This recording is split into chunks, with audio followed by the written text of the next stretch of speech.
નમસ્કાર.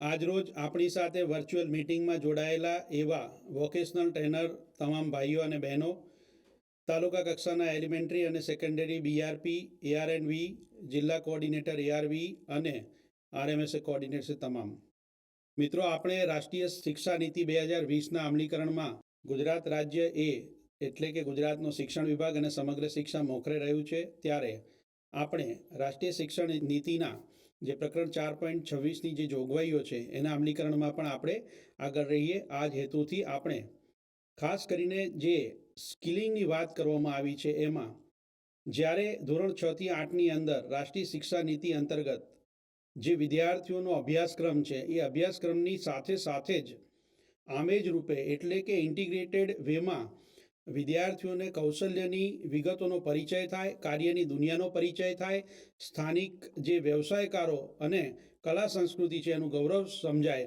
આ હેતુથી જે રાષ્ટ્રીય શિક્ષણ નીતિમાં જે મુદ્દાઓ આવરી લેવામાં આવ્યા છે એને આપણી રાજ્યની સરકારી તમામ પ્રાથમિક શાળાઓ કે જે 6 થી 8ની છે એની અંદર અમલીકરણ શરૂ થાય અને નવા શૈક્ષણિક સત્રમાંથી તમામ પ્રિન્સિપલ અને નોડલ ટીચર દ્વારા આ 10 બેગલેસ ડે અને પ્રી વોકેશનલનો ખૂબ સારી રીતે અનુભવ થાય તેની પ્રાથમિક માહિતી માટે આપણે આજરોજ માન્ય એસપીડી શ્રી અને એએસપીડી શ્રીના માર્ગદર્શન હેઠળ આપણે પીએસએસસીઆઈબી ભોપાલના તજજ્ઞ એવા ડૉક્ટર સૌરભ પ્રકાશ સાહેબ આપણા સ્ટુડિયોમાં ઉપસ્થિત છે. સાહેબનું સ્વાગત કરીએ છીએ અને સાહેબને વિનંતી કરીએ છીએ કે આ 10 બેગલેસ ડેને કેવી રીતે આપણે ગુજરાતની પ્રાથમિક શાળાઓના વિદ્યાર્થીઓના હૃદય સુધી પહોંચાડીએ અને એમના કર્તૃત્વમાં, એમના જીવનમાં અને એમના કાર્યમાં એ દેખાય અને ભવિષ્યમાં જ્યારે ધોરણ 9થી 12માં થાય ત્યારે પોતાના કારકિર્દી વિશે પોતાની જે રસ, રુચિ અને અભિયોગ્યતા છે તેને યોગ્ય દિશાન્વિત કરી અને પોતાની ક્ષમતાઓનું વર્ધન કરી શકે. તો આવો આપણે સાંભળીએ ડૉક્ટર સૌરભ પ્રકાશ સાહેબને કે જેઓ આપણને માર્ગદર્શન આપશે. Thank you.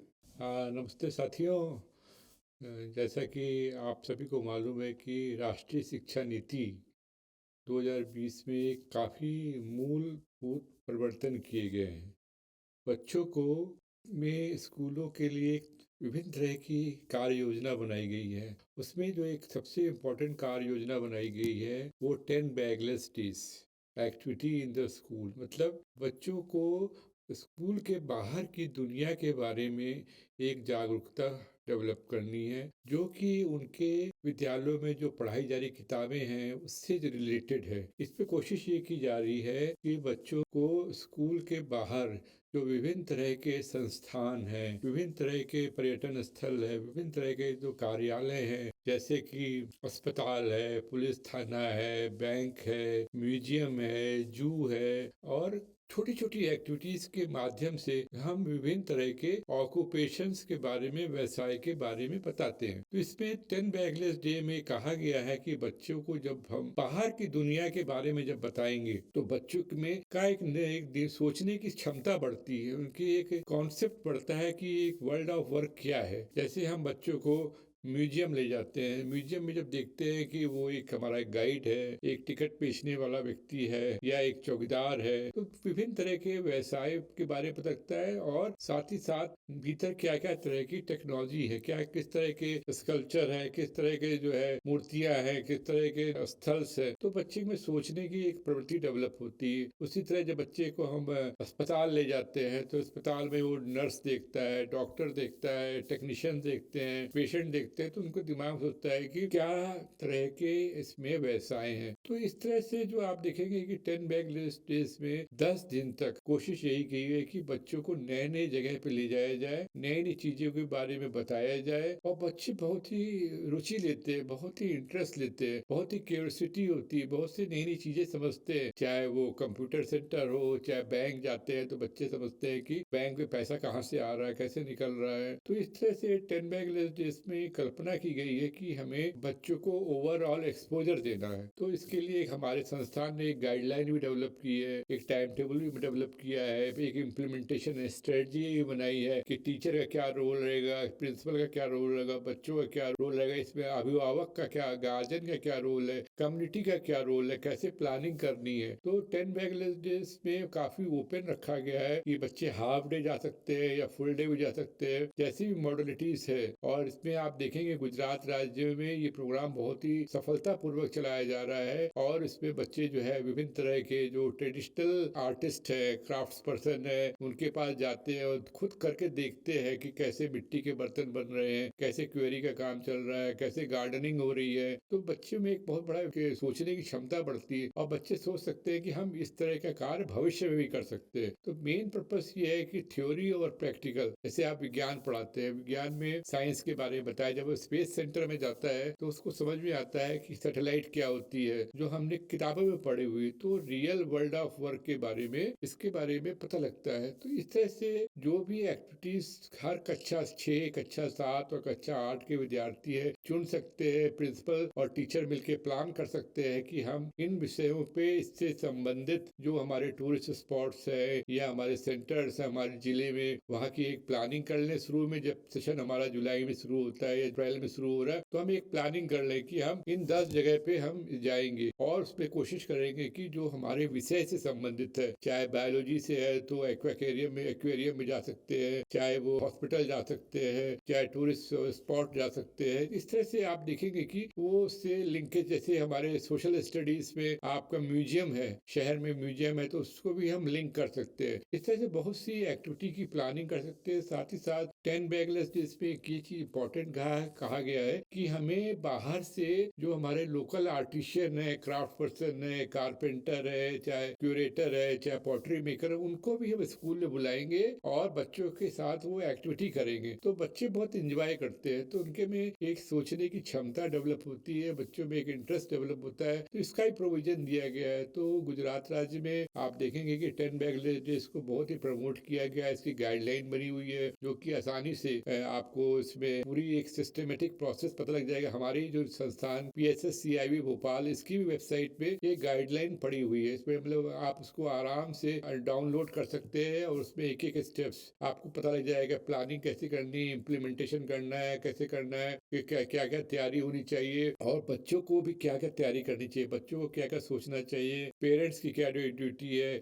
और इसमें कोशिश ये है कि हर बच्चे को, चाहे डिसेबल्ड बच्चा हो चाहे नॉर्मल बच्चा, सबको एक अपॉर्चुनिटी मिलेगी, सबको एक मौका मिलेगा। और उसमें सबसे बड़े टीचर का रोल बहुत ही, उसका टीचर का रोल बड़ा इंपॉर्टेंट है। टीचर को कोऑर्डिनेशन करना है और उसे देखना है कि उस बच्चे ने क्या सीख रहा है, बच्चों में क्या लर्निंग हो सकी है। तो ये कोशिश करना है कि हम ज्यादा से ज्यादा मॉनिटरिंग करें। कोई इसमें टेस्ट नहीं होगा, कोई इसको एग्जाम नहीं होगा, लेकिन टीचर एक रिकॉर्ड रखेगा कि बच्चे ने आज क्या क्या स्किल्स सीखी, क्या क्या स्किल्स देखी। बाद में वो बच्चों को बुला के ये बता सकता है कि देखो हम आज म्यूजियम गए थे या स्टूडियो गए थे, हमने डिफरेंट टाइप्स ऑफ प्रोडक्ट्स देखे थे, डिफरेंट टाइप्स ऑफ मतलब कैमरामैन देखा या टीवी देखी या वेइंग मशीन देखी, इसका क्या इंपॉर्टेंस है, क्या रोल है। इस तरह से उसमें डिस्कस कर सकते हैं। तो बच्चा जो है काफी जागरूक होता है, बच्चा काफी इंटरेस्ट लेता है, वो अपना दिमाग दौड़ाता है, अच्छा ये ऐसा हुआ ऐसा हुआ। तो इस तरह से एक बच्चों में रुचि डेवलप हुई। और पर्पस, मेन उद्देश्य है कि जो ऑक्यूपेशंस है, विभिन्न तरह के जो व्यवसाय हैं, उसके बारे में बच्चे को पता लगता है कि कैमरामैन क्या होता है, ग्राफिक मिक्सर क्या होता है, एडिटर क्या होता है, बैंक में कैशियर कौन होता है, मैनेजर कौन होता है, या स्टेडियम में भी ले जाते हैं, स्पोर्ट्स में ट्रेनर कौन होता है, तो हॉस्पिटल में डॉक्टर क्या है, टेक्नीशियन कौन सा है। तो विभिन्न तरह के ऑक्यूपेशंस के बारे में बच्चों में की एक रुचि डेवलप होती है। तो बच्चा कह सकता है कि मैं आगे बढ़ के नर्सिंग बनना जाना चाहूँ, मैं कैमरामैन बनना चाहता हूँ, मैं ड्राइवर बनना चाहता हूँ, मैं टेक्नीशियन बनना चाहता हूँ। तो धीरे धीरे इसका निर्माण होता है। इसी तरह स्पोर्ट्स में भी जब बच्चा जाता है, स्पोर्ट्स स्टेडियम में जाता है, तो देखता है कि विभिन्न तरह के गेम चल रहे हैं, विभिन्न तरह के खेल चल रहे हैं, तो उसका भी इंटरेस्ट डेवलप होता है कि अच्छा टीटी होता है, क्रिकेट होता है, वॉलीबॉल होता है, लॉन टेनिस होता है, तो चाहे वो खो खो होता है, तो एथलीट्स होता है, तो उसके बारे में भी बच्चों को पता लगता है। तो इस तरह से एक मानसिक रूप से बच्चों का जो निर्माण हो रहा है वो बहुत ही जरूरी है। ये तभी हो सकता है कि जब बच्चे 10 दिन बगैर बैग के स्कूल आते हैं। इसलिए इसको कहा बस्ता रहित विद्यालय में आना।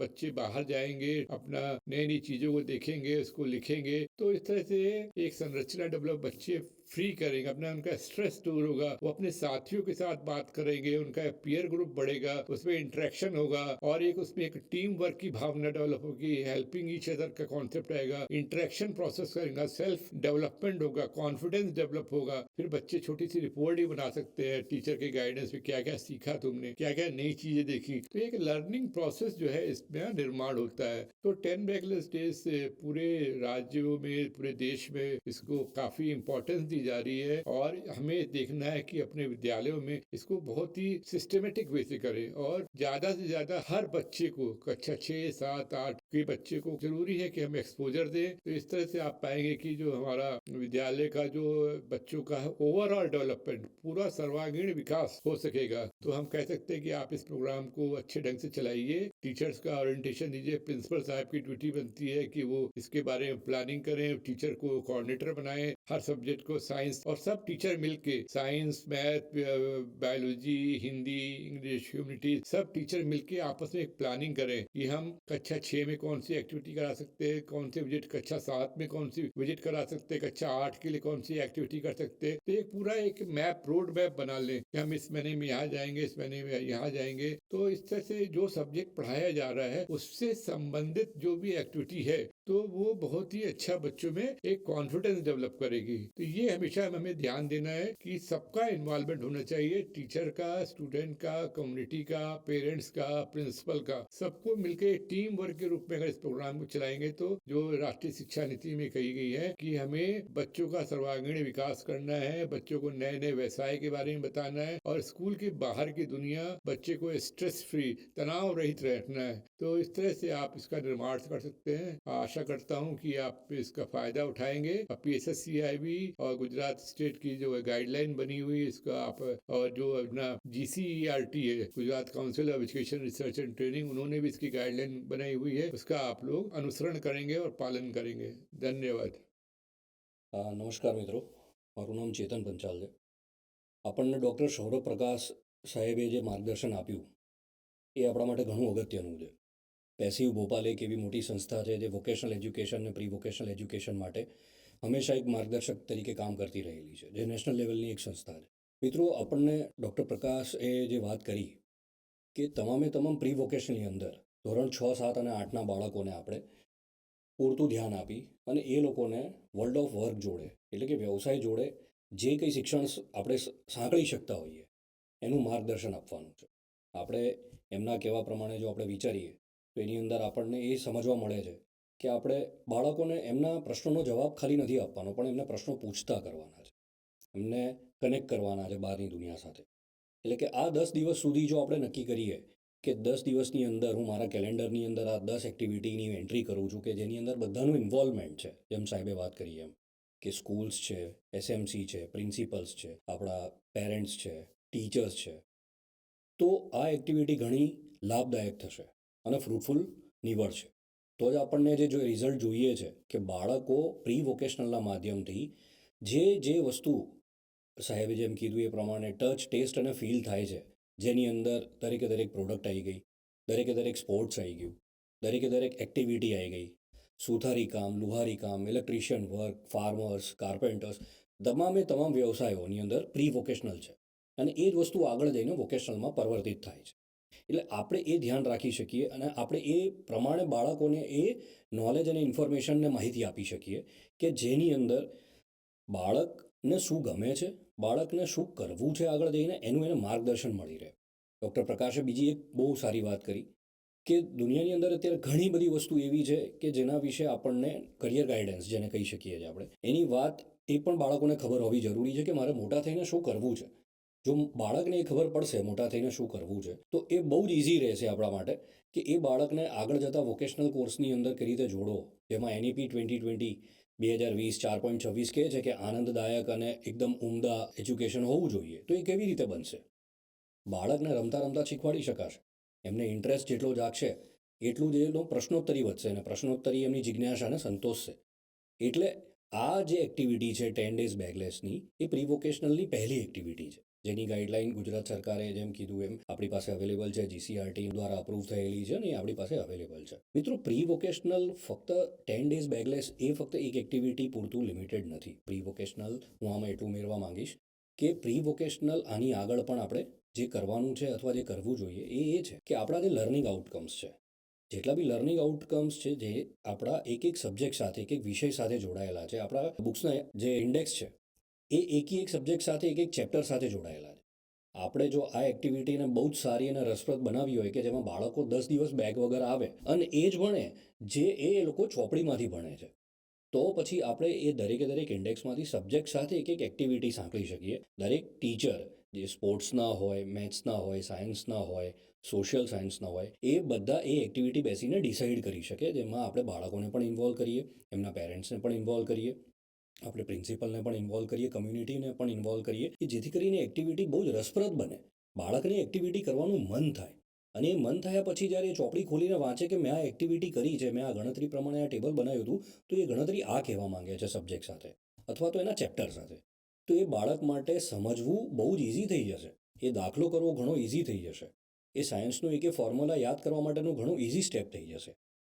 દરેકે દરેક એક્ટિવિટી કરાવવાની પાછળ એક હેતુ આપણો એ છે કે પ્રી વોકેશનલથી બાળકને એના રોજિંદાના પ્રશ્નો કે જે એને આગળ લઈ જઈને વોકેશનલ તરફ વાળે છે. 2025 સુધી આપણે જે 50% વોકેશનલ એજ્યુકેશન આપવાનો પ્રધાનમંત્રીશ્રીનો જે ટાર્ગેટ છે, એ પૂરો કરવામાં મદદ આ જ વસ્તુ કરશે, જે બહુ સીધું સાદું અને સિમ્પલ ભાષામાં છે. તો આપણે સૌએ એ વસ્તુ ઇમ્પ્લિમેન્ટ કરીએ. દરેકે દરેક કોર્સને બાળકોને આપણે આંકલન કરીએ, પણ એના માર્ક્સ નથી, જેમ સાહેબે કીધું એ પ્રમાણે, જેમ ડૉક્ટર પ્રકાશે કીધું કે આપણે એ લોકોને માર્કશીટ નથી આપવાની, પણ આપણે એ અવલોકન કરતાં શીખવાડવાનું છે કે જો એ લોકો અવલોકન પ્રોપર કરશે, એ લોકો બરાબર ધ્યાન આપશે, એ એક્ટિવિટી બરાબર કરશે, એમાં બાળકો આપણે જોવાના છે, ઓબ્ઝર્વ કરવાના છે આપણે મિત્રોએ, કે હા આ બાળકને આમાં ઇન્ટરેસ્ટ છે, આ બાળકને સુથારી કામમાં વધારે ઇન્ટરેસ્ટ છે. બીજી વાત મિત્રો, જેમ ડૉક્ટર પ્રકાશે કીધું આપણને કે દરેકે દરેક કમ્યુનિટીનું ઇન્વોલ્વમેન્ટ એ કેવી રીતે થાય.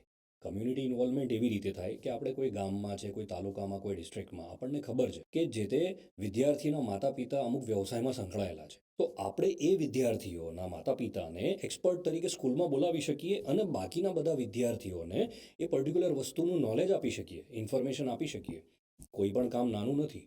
ડિગ્નિટી ઓફ વર્ક, બીજા માટે રિસ્પેક્ટ રાખવો, એ વસ્તુ બાળકોમાં નિર્માણ થશે, ડેવલપ થશે, કે આજે મારો મિત્ર છે કે મારી સખી છે, એના માતા પિતા આવું કરે છે, તો એ ખાલી ગુજરાન ચલાવવા પૂરતીની વાત નથી. એની અંદર ડિગ્નિટી ઓફ વર્ક પણ આવે છે, કારણ કે કોઈ કામ નાનું નથી. બાળકોની અંદર આ એક બાયસ પણ દૂર થશે. આ પણ એક પ્રી વોકેશનલનો ભાગ છે. મિત્રો, આવા ઘણા બધા ભાગ છે, ઘણી બધી વાતો છે જે પ્રી વોકેશનલની અંદર આપણે ગાઈડલાઇનમાં જણાવેલી છે. સરકારે NEP 2020માં પણ જણાવેલી છે. અને આખી અત્યારે ભારત જે તરફ આગળ વધી રહ્યું છે, એમાં પ્રી વોકેશનલ બહુ મોટો રોલ ભજવી રહ્યું છે. તો આપ સૌને વિનંતી છે કે ડૉક્ટર પ્રકાશે જે આપણને માહિતી આપી, અને આપણી પાસે જે સ્ટેટની માહિતી અવેલેબલ છે, એ માહિતીનો આપણે ભરપૂર ઉપયોગ કરીએ, બધાને આપણે એનું નોલેજ શેર કરીએ, કમ્યુનિટીનું ઇન્વોલ્વમેન્ટ વધારીએ.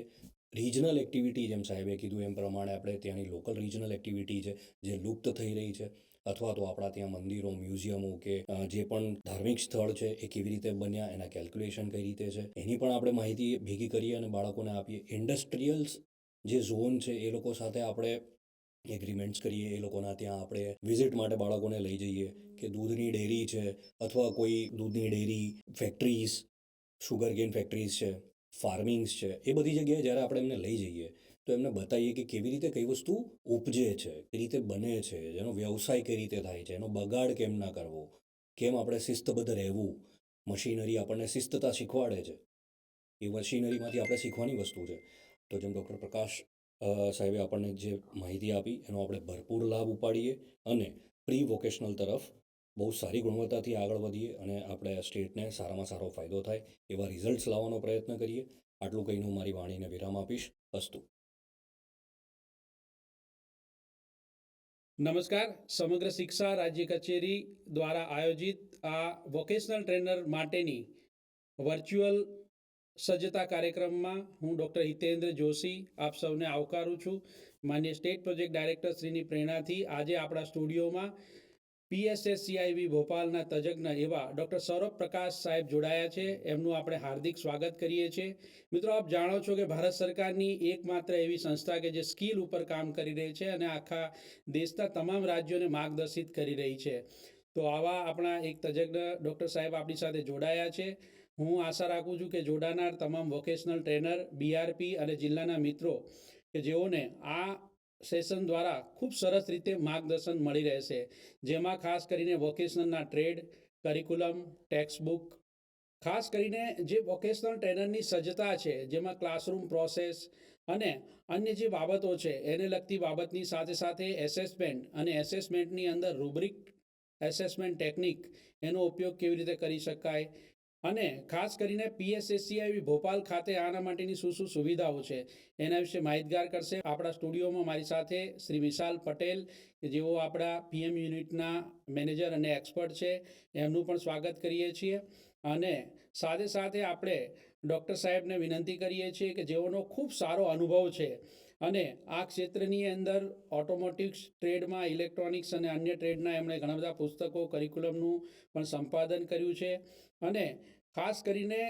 એક ઓફિસનો અનુભવ હોય એની સાથે સાથે એમનો એક ફિલ્ડનો પણ બહુ સારો અનુભવ છે જેનો આપણને લાભ મળશે તો ડૉક્ટર સાહેબને માર્ગદર્શન આપવા વિનંતી કરીએ છીએ ધન્યવાદ સાહેબ શ્રી नमस्कार साथियों, धन्यवाद जोशी जी, आपने ये मौका दिया। साथियों, जैसा कि आपको मालूम होना चाहिए कि व्यावसायिक शिक्षा का उद्देश्य हमारे देश में विद्यालय के माध्यम से बच्चों में कुशलता का विकास करना है, जिससे जो बच्चे जो है अपने पैरों पे खड़े हो सके, और साथ ही साथ ये भी देखना है कि आगे आने वाले समय में अपनी रुचि के अनुसार वो कार्य कर सके। तो व्यावसायिक शिक्षा का जो उद्देश्य है, हमें ऐसे पढ़े लिखे युवा शक्ति का निर्माण करना है, जिससे कि वो कुशलता का कार्य अपने हाथ से कर सके। और जैसा कि आपको मालूम है कि ये विद्यालय में शिक्षा पढ़ाई जा रही है, तो इसको शिक्षा में शिक्षकों का दायित्व ये होता है कि हम हमारी ट्रेनिंग कैसी हो। ट्रेनिंग हमें ऐसी होनी चाहिए कि हर बच्चे को जो है एक स्किल सीखे। तो इसके लिए जरूरी है कि हम टीचिंग के दौरान ही ज़्यादा से ज़्यादा जो है हम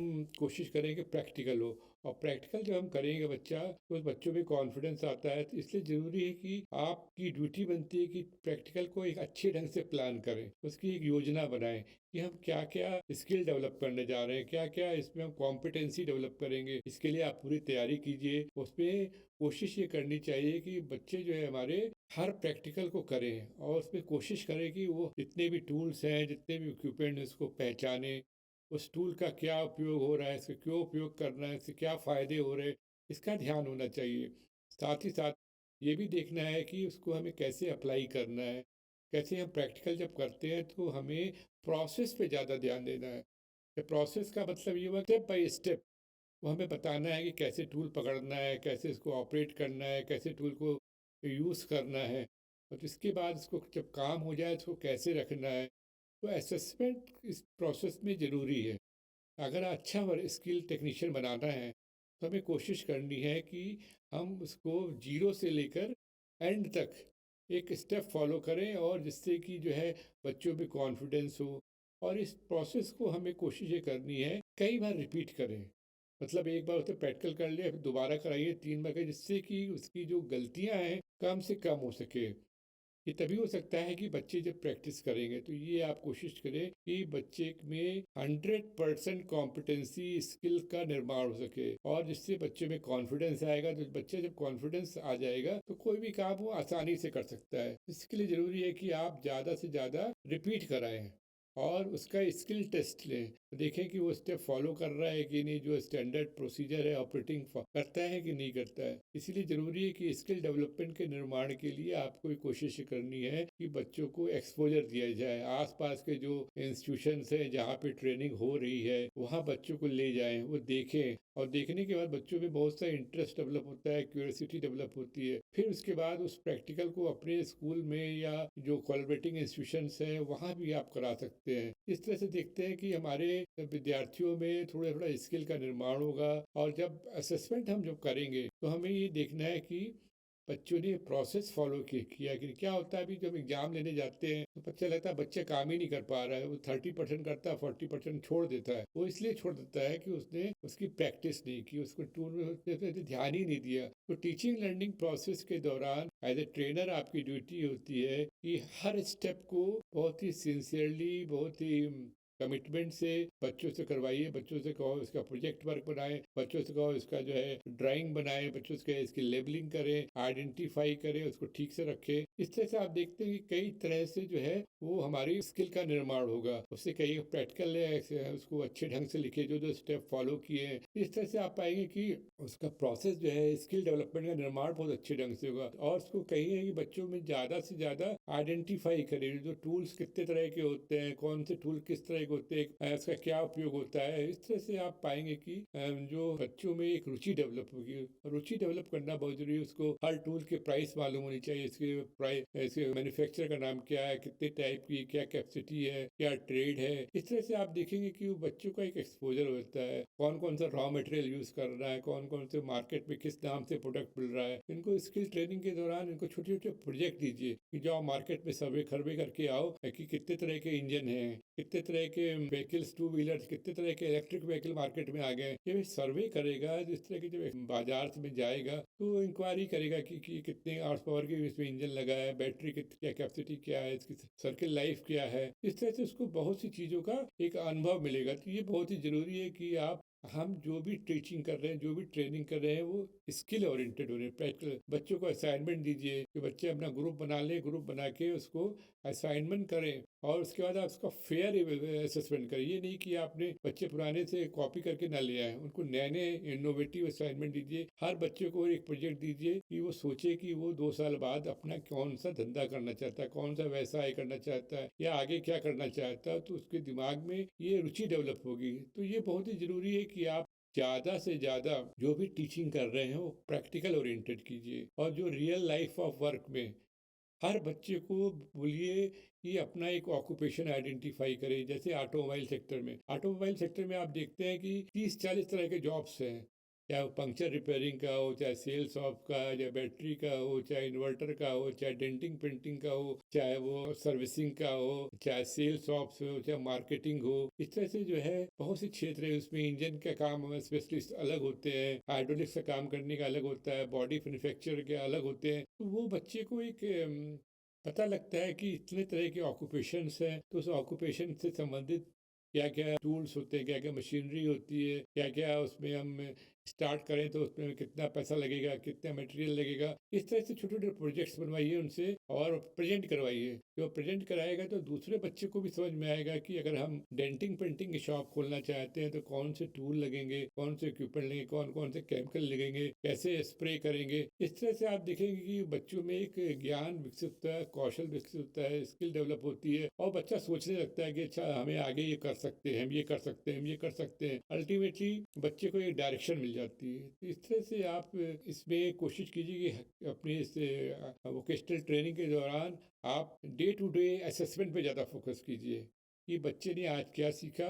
अगर उसने नहीं सीखा है तो आपकी कोशिश होनी चाहिए कि उसको हम रिपीट कराएं और बच्चों को फिर से सिखाएं। क्या होता है, कुछ बच्चों को जब हम पढ़ाते हैं तो उनको क्लियरिटी नहीं होती, समझ में नहीं आता है, और वो आगे जब हम बढ़ जाते हैं तो पुरानी चीज़ें उनके लिए डिफिकल्ट हो जाती हैं। तो ज़रूरी है कि आप उसकी प्रॉब्लम को सॉल्व करें, उसको ठीक से दोबारा रिपीट करें और कोशिश करिए क्लास में हर बच्चे का लेवल एक हो।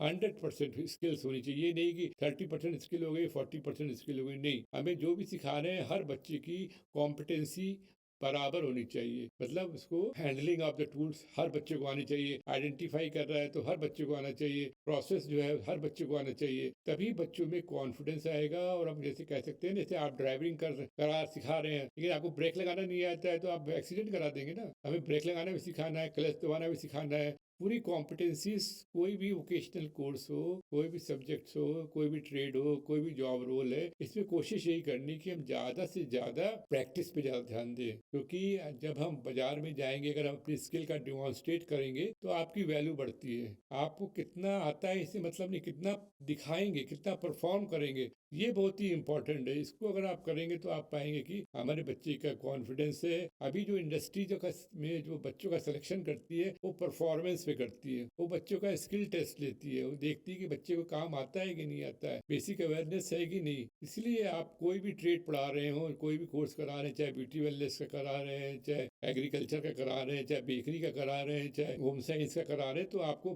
प्रैक्टिकल पे सबसे ज़्यादा फोकस करना है। और जो भी आप टीचिंग कर रहे हैं, जो भी सब्जेक्ट पढ़ा रहे हैं, वो एक्टिविटी बेसिक रहिए। जैसे आपने बताया कि गाड़ी की सर्विसिंग करने जा रहे हैं, तो सर्विसिंग के दौरान ही आपको बताना है कि इंजन ऑयल क्या होता है, फिल्टर क्या होता है, एयर फिल्टर क्या होता है, ट्यूनिंग कैसे करते हैं। तो जब एक्टिविटी के माध्यम से बच्चा सीखता है तो उसकी काफ़ी क्लियरिटी हो जाती है और कॉन्सेप्ट क्लियर। उसके बाद थोड़ा थोड़ा आप उसको जब आप थ्योरी पढ़ाएंगे तो उससे उसको बच्चा तुरंत रिकॉल कर लेगा कि अच्छा हमने एयर फिल्टर देखा था या ऑयल फिल्टर देखा था, उसमें कैसे कैसे काम करता है। कॉन्सेप्ट क्लियरिटी से उसको आ जाएगा। इसलिए ज़रूरी है कि आप जो भी वोकेशनल ट्रेनिंग कर रहे हैं ज़्यादा से ज़्यादा स्किल ओरिएंटेड करें, ज़्यादा से ज़्यादा इंडस्ट्री ओरिएंटेड करें और जो एक्चुअल वर्ल्ड ऑफ वर्क है इसके बारे में एक्सपोजर दीजिए। नहीं तो हमें थ्योरेटिकल पे बिल्कुल नहीं जानना है, थ्योरेटिकल कम से कम रखिए, बच्चा केवल उसमें अपने आप पढ़ के सीख सके। ज़्यादा से ज़्यादा उसको आप प्रैक्टिकल वीडियोस दिखाइए, यूट्यूब की वीडियो दिखाइए, जो भी एक्टिविटीज़ की है उसके, और बच्चों से कहिए उसको प्रेजेंट करे, उसको जो है डिमॉन्स्ट्रेट करे, उससे कहिए कि उसको एक्सप्लेन करे, तब जाके बच्चे का जो कॉन्फिडेंस लेवल है हमारा बढ़ेगा। इसलिए आपको रेगुलरली रूब्रिक बेस्ड असेसमेंट पे फोकस करना है। जैसे कोई भी सेशन पढ़ाते हैं उसमें देखिए कि जो हमने नॉलेज दी उसको कितना सीखा बच्चा। अगर बच्चे ने 50% सीखा है इसका मतलब बच्चे को समझ में नहीं आया, तो हमें उसको 80% पे धीरे से लाना है, उसको और रिपीट करना है उस सब्जेक्ट को, उस चैप्टर को, उस पॉइंट को, और फिर उसमें जो है उसको 100% लाना है। इसी तरह रूब्रिक बेस्ड असेसमेंट जो आप करेंगे स्टेप बाय स्टेप करेंगे, हर सेशन का करेंगे, जिससे जो है बच्चों में नॉलेज और स्किल बढ़ती रहेगी। इसी से प्रैक्टिकल ट्रेनिंग करेंगे, इसी तरह एटीट्यूड करेंगे, इस तरह से आप हमें काफ़ी चीज़ें सीखने को मिलेगी। तो मेरा ये कहने का मतलब था कि असेसमेंट जब भी करें तो सिस्टमेटिक रूब्रिक बेस्ड असेसमेंट करें, प्रैक्टिकल ओरिएंटेड करें, और ज़्यादा से ज़्यादा एक बच्चे का पोर्टफोलियो बनाइए। बच्चे ने कौन कौन सी स्किल सीखी, कौन कौन सी स्किल कम थी, कौन कौन स्किल में इसको इम्प्रूवमेंट की ज़रूरत है। अगर बच्चे लगता है कि स्किल कमी है तो आप उसको एक्स्ट्रा क्लास दीजिए, इसको आप बुला के फिर से प्रैक्टिकल कराइए। ये मेजर्स लेने ही पड़ेंगे, तभी आपका जो है बच्चों का जो है स्किल लेवल इम्प्रूव होगा। आज ज़रूरत इस बात की है कि हम हर बच्चे का स्किल लेवल 100% होना चाहिए, और जिससे कि बच्चा जो आगे आने वाले समय में उसका इंटरेस्ट बरकरार रहेगा, वो आगे बढ़ेगा और नई सोच डेवलप होगी।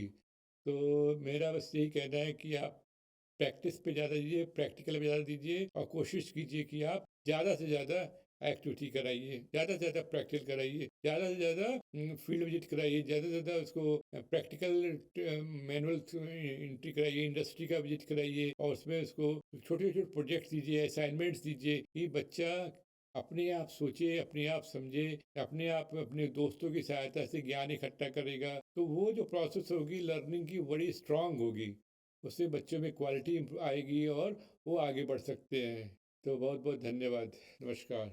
ખૂબ ખૂબ આભાર ડૉક્ટર સૌરભ સરનો કે આપણને પ્રેક્ટિકલ એસેસમેન્ટ વિદ્યાર્થીઓનું કઈ રીતે કરાવવું તેમજ પ્રેક્ટિકલ જ્યારે આપણે કરાવતા હોઈએ એનું રિપીટેશનનું પણ કેટલું મહત્ત્વ છે એના વિશે માહિતગાર કરવા બદલ, તેમજ વિદ્યાર્થીઓને એમને કઈ રીતે આપણે એનું રેગ્યુલર મોનિટરિંગ કરી અને ત્યારબાદ વિદ્યાર્થીઓમાં એમાં રહેલી જે ક્ષમતા છે અથવા વિદ્યાર્થીઓનું કયા પ્રેક્ટિકલ પ્રત્યે કેવું નોલેજ છે એના વિશે કઈ રીતે આપણે વિદ્યાર્થીઓનું મોનિટરિંગ કરી શકીએ, અને વિદ્યાર્થીઓને તમામ વિદ્યાર્થીઓ અલગ અલગ ટાઈપના હોય છે અને તમામ વિદ્યાર્થીઓને આપણે પ્રેક્ટિકલ નોલેજ દ્વારા ના ફક્ત જોબ રેડી કરીએ આપણે, પરંતુ એને પોતાનામાં રહેલી ક્ષમતાઓને ઓળખી અને કઈ ટાઈપના બિઝનેસમાં પણ આપણે આગળ વિદ્યાર્થીઓને વધારી શકીએ તે બાબતે આપણને જે ખૂબ જ સારું માર્ગદર્શન આપ્યું તે બદલ હું ડૉક્ટર સૌરભ પ્રકાશ સરને હું આભાર માનીશ.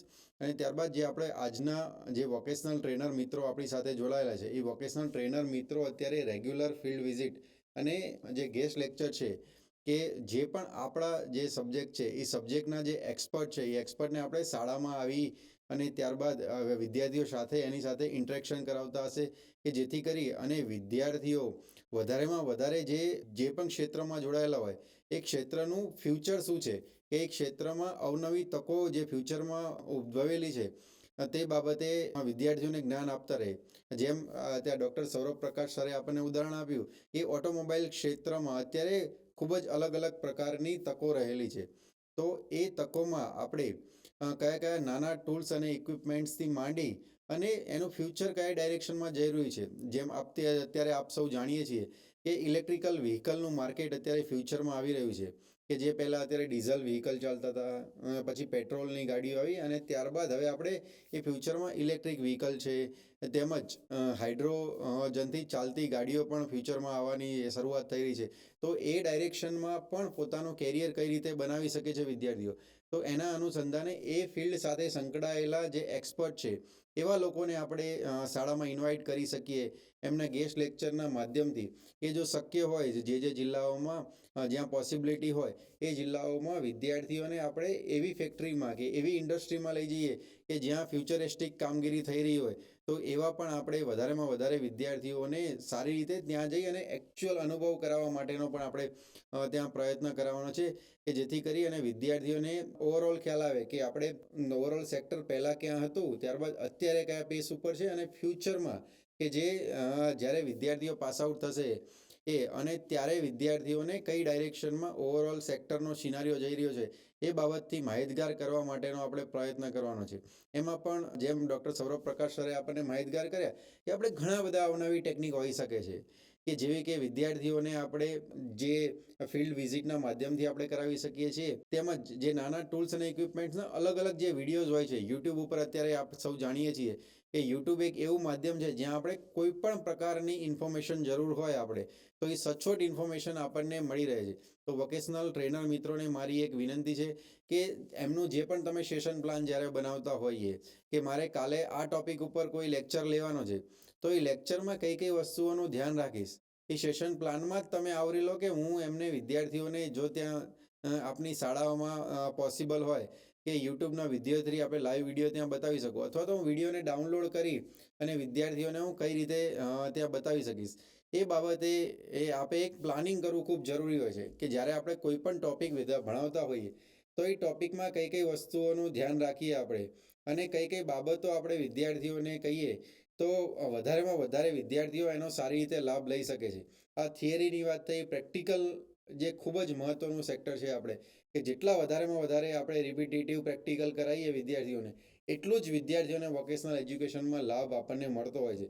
તો એને ફ્યુચરિસ્ટિક લાભ મળે વિદ્યાર્થીઓને, તેમજ વિદ્યાર્થીઓને સારામાં સારું આપણે પ્રેક્ટિકલ જ્ઞાન અપાવી શકીએ. તો એના માટે ગેસ્ટ લેક્ચરના માધ્યમથી, ફિલ્ડ વિઝિટના માધ્યમથી, જ્યાં શક્ય હોય ત્યાં તેમને ઇન્ડસ્ટ્રીમાં લઈ જઈએ અને ફ્યુચરિસ્ટિક એપ્રોચ આપણે ત્યાં અપાવડાવીએ. એ પ્રમાણેના તમામ અવનવા પ્રયત્નો જે યુટ્યુબનું માધ્યમ છે આપણે, કે એ સેક્ટરના કોઈ એક્સપર્ટ હોય એના વિડીયોઝ આપણે એમાં બતાવીએ, અને જે ઇનોવેટિવ ટેકનિક છે, ઇનોવેટિવ ટેકનિક દ્વારા વિદ્યાર્થીઓને આપણે લર્નિંગ કરાવવાનો પ્રયત્ન કરાવીએ. તો આ તમામ પાસાઓને ધ્યાનમાં રાખી અને વિદ્યાર્થીઓનું હોલિસ્ટિક ડેવલપમેન્ટ થઈ શકે એ બાબતોનો આપણે વધારેમાં વધારે પ્રયત્ન કરીએ છીએ. હું આશા રાખું છું કે આજના સેશનથી આ પ્રેક્ટિકલ કઈ રીતે વિદ્યાર્થીઓને કરાવશો, તેમજ પ્રેક્ટિકલ કરાવવા માટે વિદ્યાર્થીઓને જે પોસિબલ અલગ અલગ જે સેક્શન છે એ અલગ અલગ સેક્શનમાં વધારેમાં વધારે વિદ્યાર્થીઓને આપણે લાભાન્વિત કરી શકીએ વોકેશનલ એજ્યુકેશન દ્વારા, એ પ્રમાણેનો આપણે પ્રયત્ન કરીશું. Thank you.